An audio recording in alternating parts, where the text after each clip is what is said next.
به نام خدا. سلام دوستان عزیزم، وقتتون بخیر باشه. پادکست صدای سکوت امروز رو با کتابی زیبا و جذاب شروع میکنیم. سفرهای رضاشاه پهلوی به مازندران و خوزستان. هدف از خواندن این کتاب اینه که اهمیت خلیج فارس رو در این سفرنامه، مخصوصا در سفرنامه خوزستان، آقای رضاشاه خیلی مورد بررسی قرار داده. انتقاد رضاشاه نسبت به بی‌تفاوتی سلاطین قاجار به اهمیت خلیج فارس. لطفاً با من همراه باشید تا این کتاب زیبا و جذاب رو با هم کشفش کنیم. این کتاب جزء تاریخ معاصر ایران به حساب میاد و توسط ناشر کتاب کوله پشتی چاپ شده در سال 1387 در تهران. نویسنده این کتاب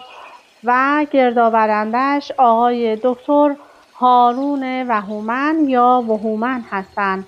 امیدوارم که از این کتاب زیبا لذت ببرید و با من همراه باشید که کتاب رو ورق بزنید. بخش اول این کتاب در مورد سفرنامه خوزستان هستش. مقدمه کوتاه در مورد سفرنامه خوزستان رو گفته و بخش دوم سفرنامه مازندران و مقدمه هم در مورد سفرنامه مازندران هستش که من با توجه به اهمیت خلیج فارس سعی می‌کنم که فقط از سفرنامه خوزستان برای شما بخونم. لطفاً با من همراه باشید. مؤسس سلسله پهلوی روز 13 آبان 1303 هجری شمسی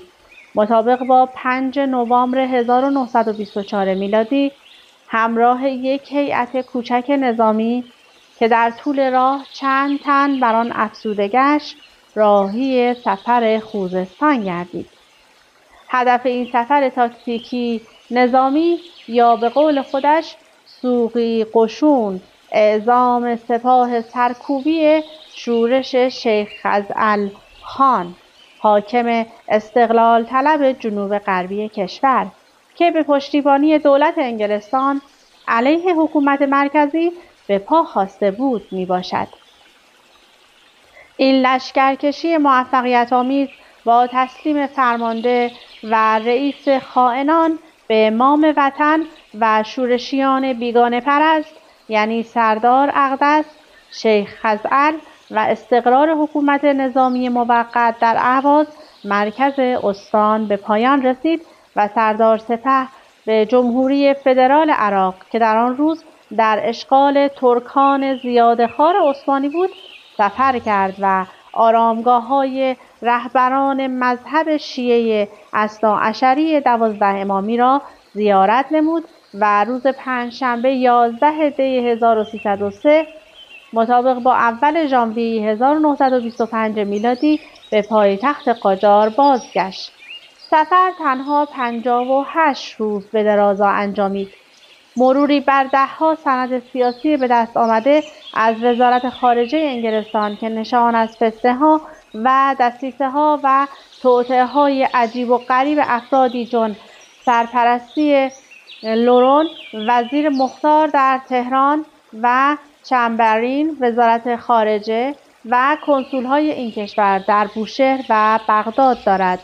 و پافشاری آنان از لغو این رزمایش سیاسی که تا مرز اولتیماتوم به ایران در 3 آذر پیش رفت و همه از اهمیت شگرف خوزستان که به تازگی در آن نفت کشف شده بود در سیاست خارجی و تصمیم‌گیری‌های کلان استعمارگر پیر برای غارت کشور و اضمحلال دولت مرکزی نشان داشت. به هر روی دیپلماسی انگلستان در برابر دشمنی سرسخت که گاه حتی او را مزدور انگلستان دانسته و با جعل اسناد و مدارک و بیان اراجیف و سخنان یاوه درباره کودتای 3 اسفند 1299 هجری شمسی وی را سرسپرده، نوکر و حتی دست نشانده بریتانیا قلمداد کردند، به شکست انجامید و نخست وزیر در 10 آذر به خوزستان رسید. آنچنان عرصه بر دشمنان این مرز و بوم تنگ شد که در پاریس با احمدشاه قاجار دیداری کوتاه نموده و از او خواستند تا هر چه زودتر فشار بر رئیس الوزراء را مضاعف سازد. همین شکست نظامی سیاسی کینه عجیب را در دل استعمارگران به یادگار نهاد تا حدی که در شهریور 1320 تلاش کردند تا هم سلطنت پهلوی را از میان بردارند و هم دشمن سرسخت خود رضا شاه را با خفت و خواری به تبعیدی ناخواسته بفرستند که تنها در حذف او به توفیق دست یافتند. این اثر که به خامه فرج الله بهرامی نگاشته شده و تمامی مطالب آن بی کم و کاست از سوی رضا شاه به وی دیکته شده بود، در سال 1303 در 418 صفحه در مطبعه کل قشون انتشار یافت. چاپ دوم آن با حذف مطالب مفصل در شرح تاریخی و جغرافیایی روستاها و شهرهای طول راه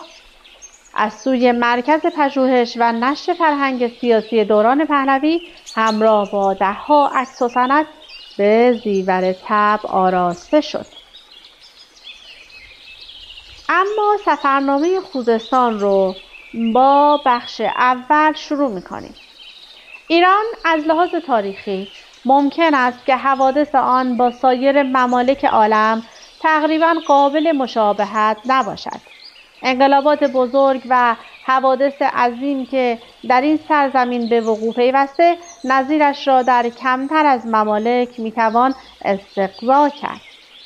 با ذکر این مقدمه مختصر فراموش نباید کرد که از حیث مدارج اخلاق و روحیات اوضاعی که در دوران 150 ساله سلطه آل قاجار برای مملکت تمهید گشته، فساد اخلاقی و تبدیلات روحی آن هیچ کم از نائره‌های اسکندر و مغول نبوده و اگر اخلاقیات کنونی ایران را با احوال دوره استیلای اسکندر و مغول مطابقه نماییم شاید قابل تصدیق و مقایسه باشد.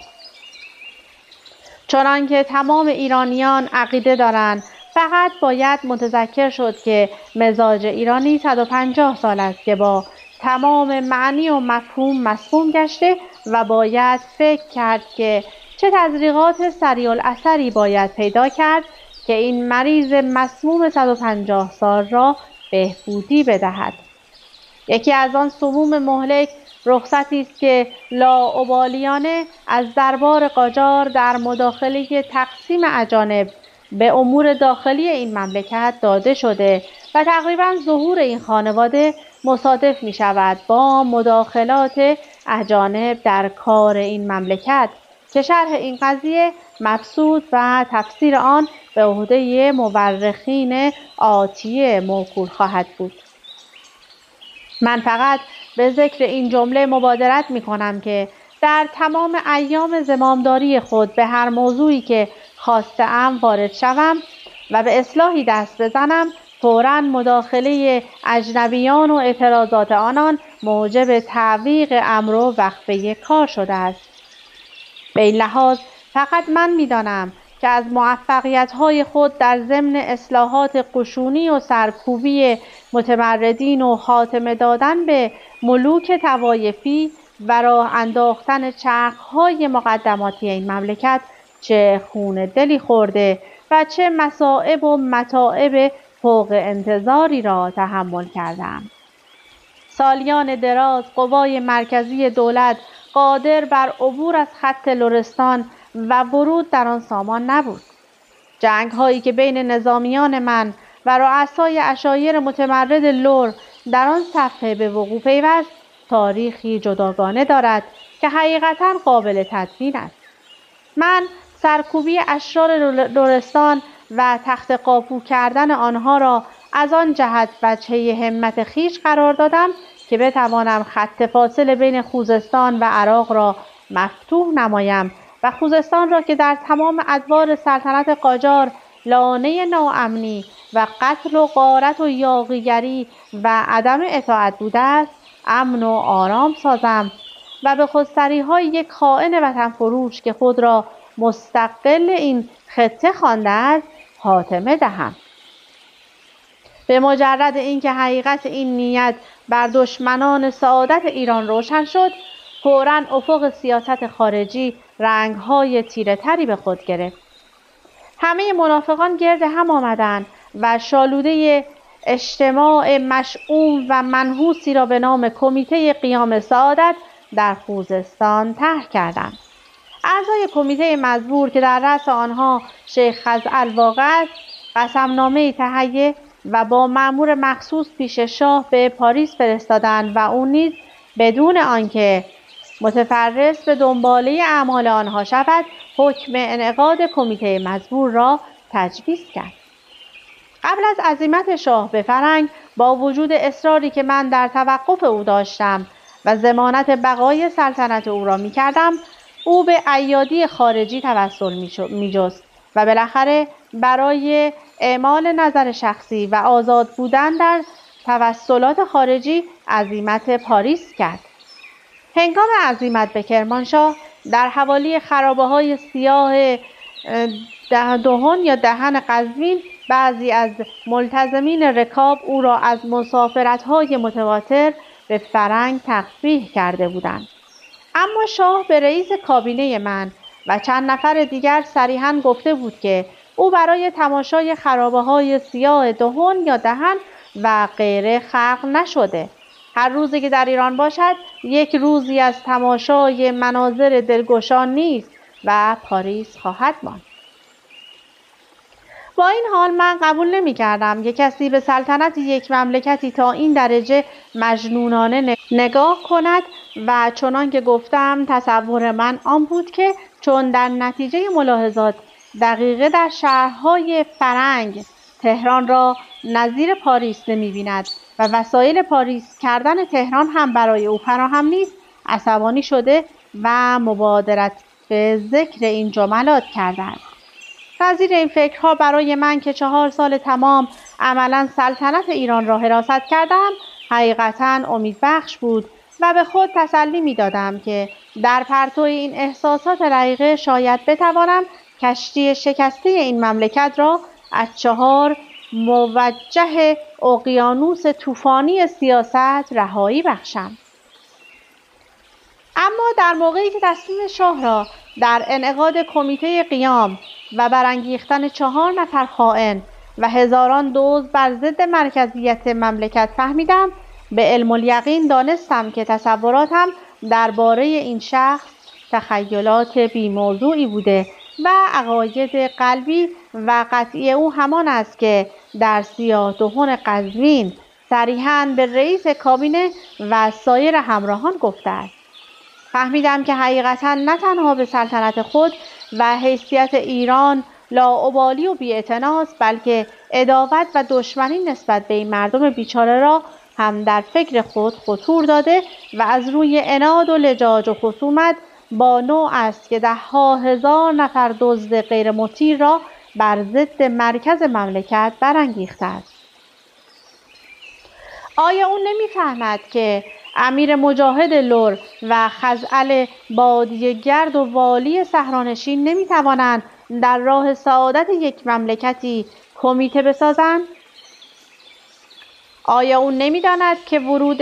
متمردین و جمعیتی که در هر 1100 آن 2 نفر سواد خواندن و نوشتن ندارند تا کجا و تا چه مرحله‌ای اعراض و نوامیس و حقوق مردم بیچاره را تهدید می‌نماید؟ آیا حقیقتاً ایران در قرن 20 سعادت خود را از قیام امثال یوسف خان بختیاری و غلامرضاخان پشتکوهی انتظار باید بکشد؟ علی حال طمع شاه و پول خزعل و سیاست ماهرانه خارجی بر افق این مملکت سیاست تازه‌ای را نقش کرده و زوال آن را با بهترین نقشه که ممکن بود ترسیم نموده است. حقیقتاً هم نقشه را ماهرانه کشیدند، زیرا به خیال خود راه ورود مرا به خوزستان از هر طرف مسدود کردند و غیر ممکن به نظر می آید که قوای نظامی قادر باشد با وجود رؤسای متمرد عشایر لر و بختیاری و پشت کوهی، با آن همه طغیان و گردنکشی و ضمناً با وجود تمایل صریح شاه خود را به مرکز ایالت خوزستان برساند. مقصود از این نقشه چیست؟ خیلی مختصر و مفید: استقلال معادن نفت جنوب و کوتاه کردن دست ایرانی از منافع آتیه آن. خلاصه بعد از آن که کار لرستان را پرداختم و ساخلوی آن حدود را مرتب کردم و تشویقی که لازم بود از عملیات قشون به عمل آوردم، بلافاصله عازم تهران شدم. پس از ورود معلوم گردید نقشه محاصره خوزستان یا نقشه حفظ استقلال آن از مدتی قبل پیش بینی شده و همچنان که استنباط کردم قرار راجع به این امر از مدتی قبل تحریزی گشته است. همه با متحد و همقسم و همه متحدالکلام و همه در تحت عنوان شاه پرستی و اعاده شاه مبادرت به زشترین اعمال می کنند. اطرافیان شاه در مرکز شروع به جوش و خروش کردند و فراکسیون اقلیت مجلس شورای ملی به اعتبار خزعل شروع کردند به تطمیع اهالی و خرج پول و جراید منتسب به اقلیت نیز حطاکی‌هایی را آغاز نمودند که به کلی بی سابقه است. در اولین دقیقه ورود به تهران و دخول در عمارت شخصی که برای صرف چای و احوالپرسی از نزدیکان خود در حیاط روی نیمکت چوبی نشسته بودم و می‌خواستم برای رفع خستگی راه و شستن گرد و غبار به حمام بروم و وزیر پست و تلگراف زیر را که از طرف خزعل به مجلس شورای ملی مخابره شده به دست من داد. از اهواز به تهران توسط سفارت معظم دولت علیه اسلامیه ترکیه مقیم تهران دامت شوکتو، ساحت مقدس مجلس شورای ملی شیدالله و ارکانه. بالاخره مظالم و تعدیات اسلامکش آقای رضاخان سردار سپه و تجاوزات آزادی شکنانه 40 ماهه مسبب حقیقی کودتا ما را وادار نمود که پس از آن همه مسالمت و خونسردی و تحمل و بردباری و مقاومت در مقابل تخطیات نظر به اختلالاتی که در نتیجه غرض‌ورزی‌های بی‌موقع مشار الیه و آز و طمع نامحدود و جاه طلبی و حس سلطنت جویی و اقدامات و جسارت‌های مملکت خراب کن او به عالم اسلامیت و قانون مقدس اساسی روی داده است، به نوبه خود قیام کرده و قدم به عرصه نهضت گذارده. تکلیف حتمی اسلامی و احساسات بی‌آلایش اسلامی خود را نسبت به جامعه ایرانیان آزادی طلب انجام نماییم و مخصوصاً برای رفع هر گونه سوء تفاهمی که مبادا این قیام که به نام قیام سعادت خوانده می شود و این نهضت و جنبش اسلام پرستانه ما را که صرفاً برای حفظ استقلال و مذهب مقدس اسلام و تأمین آزادی ملت و مملکت و استقرار قانون محترم اساسی و مشروطیت است تمرد از اطاعت دولت جلوه دهند. این تذکرنامه را به وسیله آن سفارت دولت علیه اسلامی به ساحت مقدس مجلس شورای ملی تقدیم می نمایم که هیچگاه سوابق خدمتگزاری و امتحاناتی را که در هر موقع نسبت به انقیاد و اطاعت دولت داده ایم فراموش نشدنی نخواهد بود. و بهترین دلیل صدق دعوی و اثبات بی‌غرضی اطاعت و تمکین 2 ساله اولیه کودتاست که چون در بدو امر پرده غفلت روی کار افتاده و مقالات و تردستی مبنای اقدامات اولیه مشار الیه حسب و ظاهر ملت ایران را به اصلاحات اساسی و آتیه درخشانی تطمیع و امیدوار کرده بود، لذا ما هم به نوبه خود برای پیشرفت سعادت ایرانیان و ترقی و تعالی مملکت در مقابل احساسات مصنوعی مشار الیه تسلیم شده و از قبول هر تحمیل استنکاف نکرده و نسبت به اوامر مرکزی از بذل مال و جان هر گونه فداکاری و جدیتی مضایقه و خودداری نمی نمودیم. ولی اینک که خوشبختانه یا بدبختانه از 1 سال به این طرف مبنای عقیده مشار الیه صرفاً روی اصول ثروت پرستی و سلطنت طلبی و دیکتاتوری و بالاخره اضمحلال لوای مقدس اسلام و پایمال کردن قانون محترم اساسی و مشروطیت است و ما هم در مقابل این منظره‌های وحشتناک و مخاطرات قطعی که مذهب و مملکت و ملت را تهدید می‌نمود به حکم حفظ حدود اسلامیت و بقای حقوق ملت و مملکت مقدم به این نهضت شده و شخص سردار سپه را یک نفر دشمن اسلام و غاصب زمامداری ایران و متجاوز به حقوق ملت شناخته و حاضر شدیم تا آخرین نقطه توانایی و امکان به دفع این سم مهلک کوشیده موجبات حفظ قانون اساسی مملکت و عظمت اسلام و آزادی هموطنان را فراهم سازیم و در راه حصول نتیجه و پیشرفت مرام خود هم پس از فضل خداوندی و توجه ائمه اطهار علیه السلام و معاودت دادن ذات اقدس اعلی حضرت شاهنشاهی ارواح و نافدا که استقرار قانون اساسی و استحکام مبانی مجلس شورای ملی مربوط به سایه شاهانه اوست از بذل جان و مال مضایقه و خودداری نخواهیم داشت. خزعل تلگراف را خواندم. مضامین آن هرچند به کلی غیر مترقبه بود تغییر چهره در من نداد. من از قتل عام نظامیان در بختیاری و قرائنی که از لرستان در دست داشتم و همینطور از طرف حرف زدن و طرز تلقیات عیادی خارجی که کاملا به بطون آن آگاهم استنباط وقوع قیام و وصول این قبیل تلگرافات را نموده بودم. چنانکه همان روز ورود به تهران قبل از دخول به عمارت شخصی 2-3 مرتبه بی‌صبرانه از سفارت انگلیس با تلفن سوال کرده بودند که آیا من وارد شده‌ام یا خیر. بدیهی است این سوال مکرر آن هم با عجله طبیعتاً یک مقصود مهمی را خاطر نشان می‌کرد. اشخاصی را که به استقبال من آمده بودند مرخص کردم و با وزرا مشاوره نمودم. هیچ کدام نتوانستند فکر تازه‌ای به من بدهند. بلافاصله نماینده انگلیس به دیدن من آمد و بدون مذاکرات مقدماتی فوق‌العاده اظهار تأسف از وصول تلگراف خزعل نمود و ضمناً اظهار داشت که حقایق امر را برخلاف آنچه که مکنون است مستور نگاه داشته و اظهار عقیده می‌گرد که با یک طرز خوشی این کار باید تمام شود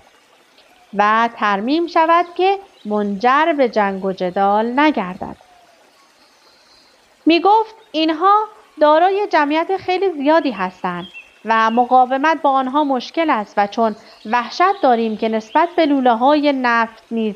خساراتی وارد آید به این لحاظ مصلحت نخواهد بود که با قیامیون آغاز ستیزه بشود بلکه از روی مسالمت باید رفع حوائج آنها را نمود. من که هم بطون سیاست‌های خارجی را عملاً سنجیدم و هم از مدلول این تأسفات معکوس حقایق اولیه امر را درک کردم و هم معتاد به قبول این گونه تأسفات نیستم، با کمال قدرت به مخاطب متأسف خود خاطر نشان کردم که چاره‌ای نیست جز آنکه خزعل رسما تلگراف خود را تکذیب نماید و شرارت خود معذرت بجوید و الا شخصاً به خوزستان عزیمت کرده و گردن او و همراهانش را خواهم کوبید. او تمام را در جواب از پیشرفت من اظهار یأس کرد و باز عدم صلاح دولت ایران و کمپانی نفت جنوب را در مبادرت به جنگ خاطر نشان می‌نمود و ضمناً گوشزد می‌کرد که وقوع جنگ در محل نفت طبعاً مستلزم خسارت کمپانی است و خسارت کمپانی و لوله‌ها نیز مستلزم وساطت و مداخله مستقیم آنها خواهد بود و فوق‌العاده اصرار کرد که از تجهیز اردو و اعزام قشون به آن صحنه خودداری شود. مخصوصاً چون استنباط کرده بود که علت غایی عزیمت من به لرستان باز کردن خط خرم‌آباد و سوق قشون به دسپول و خوزستان بوده، بی اندازه اظهار وحشت و اضطراب کرده و قطعاً در صدد اعمال نظر برآمده که مبادا قشون و اسلحه و غیره به ساحت خوزستان اعزام شود. نظایر همین اظهار وحشت و تهدیدات را هنگامی که در لرستان اقامت داشتم از طرف آنها مشاهده کرده بودم. البته من توجهی به این مطالب نکرده نمیتوانستم از تصمیم خود صرف نظر نمایم.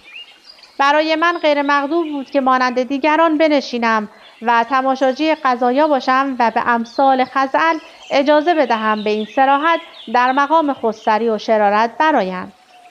من نمیتوانستم در مرکز مملکت بنشینم و ببینم که جراید بین النهرین و شامات خزعل را امیر بلا استقلال خوزستان معرفی نمایند.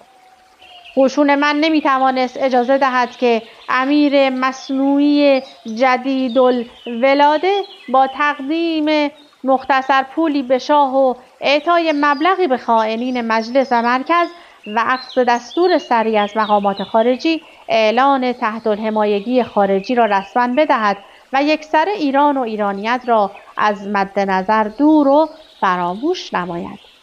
در این صورت بدون آنکه توجه عمیقی به کلمات مخاطب خود نمایم برخاستم و عین عقایدی را که او خیال کرده بود در وجود من مؤثر سازد به مزاج او تحمیل کردم. از ذکر این حقیقت نیز صرف نظر نمی کنم که با وجود این خودسری و شرارت خزعل و با وجود تلگرافی که به مخالفت من به مجلس شورای ملی مخابره کرده بود